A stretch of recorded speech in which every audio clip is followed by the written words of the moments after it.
رب اشرح لي صدري ويسر لي امري واحلل عقدة من لساني يفقهوا قولي الصلاة والسلام على رسول الكريم আমার পক্ষে জুলাই নিয়ে স্বাভাবিকভাবে কথা বলা খুব ডিফিকাল্ট, কারণ আমি তো আমার সন্তানদের চেহারা দেখবো আশা ছেড়ে দিয়েছিলাম। আমি যখন বের হচ্ছিল বারবার বলেছি, আরবার বলছি যে তখন আমি মৃত্যুর প্রহর গুনছিলাম। আমি যখন আমাকে টেনে হিচড়ে বের করা হচ্ছে, তখন আমার একটাই দোয়া ছিল আল্লাহর কাছে, যে আল্লাহ, এই দুনিয়াতে তোর বাচ্চাদের চেহারা চোখে দেখা হলো না, মায়ের চেহারা চোখে দেখা হলো না, জান্নাতের চিরস্থায়ী জীবনে সবাইকে নিয়ে একসাথে থাকার তৌফিক দিও। অনেক লং স্টোরি শর্ট পরে জানতে পারলাম যে কতগুলো মায়ের বুক খালি হয়ে আমি আমার মায়ের বুকে ফেরত এসেছি, কতগুলো বাচ্চার বাবা হারিয়ে আমি আমার বাচ্চাকে বুকে জোরে ধরতে পেরেছি। আমার জীবনের বাকিটি প্রতিটি দিন, প্রতিটি মুহূর্ত, প্রতিটি নিঃশ্বাস এই জুলাই শহীদ, জুলাই যোদ্ধাদের কাছে আমি ঋণী থাকবো ইনশাআল্লাহ।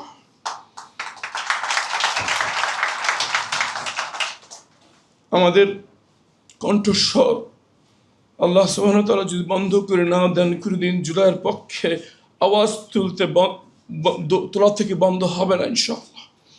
এবং যখন সীমান্তে আগ্রাসনে হাজার হাজার মানুষকে কোনো নির্দেশনা ছাড়া, কোনো নেতৃত্ব ছাড়া, কোনো অস্ত্র ছাড়া আগ্রাসীর সামনে লাইন ধরে দাঁড়িয়ে যেতে আরেকবার দেখি, তো এই শক্তি আমাদের মনে আবার পুনরুজ্জীবিত হয় যে জুলাইয়ে যে শক্তি আমরা একবার দেখেছি, সেই শক্তি আছে, সেটা বিলীন হয়ে যায়।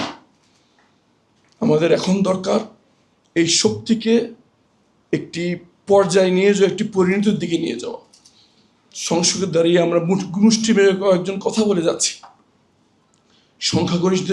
সংখ্যাগরিষ্ঠদের মধ্যে আমি একটি খুবই হৃদয়ের ভিতরে রক্তক্ষরণ হয়ে আচরণে যে তারা জুলাই সনদ বাস্তবায়নের যে ব্যাপারে কথার ফুলঝুরি ঝরলেও আজকে 5.5 মাস হয়ে গেল বাস্তবায়নের কোনো উদ্যোগ আমরা দেখতে পাচ্ছি। আমি শুধু এই কথা সবাইকে সাক্ষী রেখে বলতে চাই, যারা 5 বছরের স্বার্থ দেখবেন তারা জুলাই সনদ বাস্তবায়নের পক্ষে যুক্তি খুঁজে পাবেন না। যারা 10 বছর যে কোনো উপায়ে ক্ষমতা ধরে রাখার স্বপ্ন দেখবেন তারা জুলাই সনদ বাস্তবায়নের জন্য আগ্রহ খুঁজে পাবেন না। কিন্তু যারা 50 বছরের স্বপ্ন দেখবেন তারাই বুঝবেন যে জুলাই সনদ বাস্তবায়ন হওয়া কত জরুরি।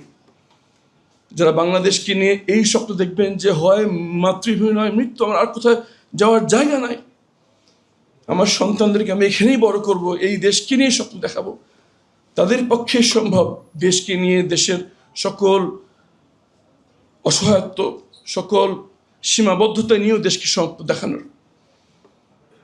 আমি একজন জনগণের সেবক হিসেবে মাত্র কয়েক মাস রাষ্ট্রযন্ত্রকে কাছ থেকে দেখছি, এবং যত দেখছি তত আমাদের এই বিশ্বাস দৃঢ় থেকে দৃঢ়তর হচ্ছে যে আমরা আসলে গরিব দেশ নই, আমরা আসলে অসহায় দেশ নই। আল্লাহ যা দিয়েছেন, মাটির নিচে যে খনিজ সম্পদ আল্লাহ দিয়ে রেখেছেন, মানুষ ভৌগোলিকভাবে যে কৌশলগত অবস্থান আল্লাহ দিয়ে রেখেছেন, মানুষের মধ্যে যে অদম্য প্রতিভা এবং স্পৃহা আল্লাহ দিয়ে রেখেছেন, এই দেশকে কেউ দমিয়ে রাখতে পারবে না ইনশাআল্লাহ। কিছু লোককে সকল কিছু হারানোর জন্য তৈরি হয়ে সামনে দাঁড়াতে হবে ইনশাআল্লাহ। আমি সেই মুখদেরকে আমার সামনে দেখছি, জুলাইয়ের যখন ফুটেজগুলো দেখি সেই মুখ আমি দেখি। আমার ওয়াইফের বড় বোনের হাজব্যান্ড, সে একদিন আমাকে সে ভিডিও দেখাচ্ছে, আমি তাকে জানি যে তার সন্তানদের জন্য সে কতটুকু স্যাক্রিফাইস করেছে। তার বাচ্চাদেরকে সে এতখানি আদর করতো যে কখনো ঘুমিয়ে গেলে সে তার পাশে বসে থাকতো যাতে মশা না কামড়ায়। সেই আমার দুলাভাই সোহেল ভাই, উনি আমাকে ভিডিও দেখাচ্ছেন খুব 19-20 তারিখে সেই বাচ্চাদেরকে, যাদেরকে কোনোদিন নিজ হাতে কাপড় ধুইতে দেন নাই, কোনোদিন নিজ হাতে বিছনা গোছাতে দেন নাই, সেই কলেজের টুকরো বাচ্চাদেরকে উনি বের করে দিচ্ছে। আল্লাহ যে বাবারা তুমি বের হয়ে যাও, আল্লাহ আমার দোয়া এবং আল্লাহর রহমত তোমাদের সাথে আছে। সেই বাবার এখনো আছে ইনশাআল্লাহ। আমার দৃঢ় বিশ্বাস হয়তো কিছুদিন সময় লাগতে পারে, কিন্তু এই জাতি সকল আগ্রাসনের বিরুদ্ধে, সকল অপশক্তির বিরুদ্ধে দাঁড়িয়ে যাবে ইনশাআল্লাহ। আমার শহীদ পিতা যখন তার শাহাদাতের সময় ঘনিয়ে আসছে, উনি একটি মজা করে একটি কথা বলেছেন, কিন্তু আমি দৃঢ় বিশ্বাস করি যেটা বাংলাদেশের জন্য সত্য। উনি বলেছিলেন যে হতাশ হয়ে না, বাংলাদেশের ফাইল আল্লাহ নিজে দেখেন। দুষ্টুমি করে বলেছেন। যতবার আমরা হতাশার দ্বারপ্রান্তে চলে গিয়েছি, যতবার মনে হয়েছে যে না, এই দেশকে দিয়ে কিছু হবে না, কিছু না কিছু লোকের আবির্ভাব হয়েছে, কিছু না কিছু ঘটেছে যা সকল লজ অফ গ্র্যাভিটিকে ডিফাই করে বাংলাদেশকে একটি সার্বভৌমত্ব শক্তিশালী দেশ হিসেবে টিকিয়ে রেখেছে, রাখছে এবং রাখবে ইনশাআল্লাহ। আমরা এখন একটি ছোট্ট ডিপ্রেশনের মধ্যে দিয়ে যাচ্ছি। জুলাই পরবর্তী সরকার যেভাবে জুলাইকে ওন করে একের পর এক ইনস্টিটিউশন গড়ে 50 বছরের জাতি গঠনের দিকে আগানোর কথা ছিল, তাদেরকে আমরা খুব মায়োপিক একটা বিষয় নিয়ে আঘাত দেখছি। 5 থেকে 10 বছরের বেশি শব্দ তাদের মধ্যে নেই।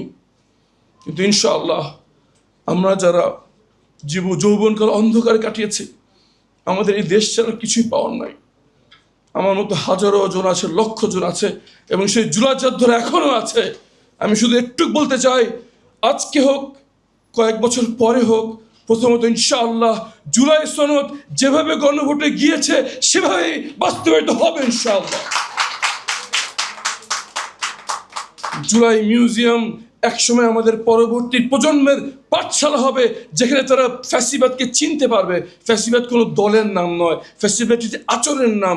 যার ভিতরে এই ফ্যাসিবাদী আচরণ দেখা দেবে, এই প্রজন্ম এই জুলাই মিউজিয়ামের মাধ্যমে শিক্ষা নিয়ে তাদেরকে আইডেন্টিফাই করে বলবে ফ্যাসিবাদের লক্ষণ আমি দেখতে পাচ্ছি, আসার সময় আসছে আরেকবার রুখে দাঁড়াবার ইনশাআল্লাহ। সর্বশেষ যেই কাজটা ফারুকী ভাই অনেক কথা বলে গেছেন, আমি সেই কথা বলছি। যুদ্ধ বর্ডারে নয়, যুদ্ধ আমাদের ভিতরে, যুদ্ধ আমাদের আইডেন্টিটি, যুদ্ধ আমাদের কালচার, যুদ্ধ আমাদের পরিচয়। আমরা আমাদের কাজে কর্মে কতটুকু আমাদের সক্রিয়তা বজায় রাখতে পারছি, আমাদের অতীতকে কতটুকু আগলে ধরতে পারছি, যাতে ভবিষ্যতের চ্যালেঞ্জকে আমরা মোকাবেলা করতে পারি।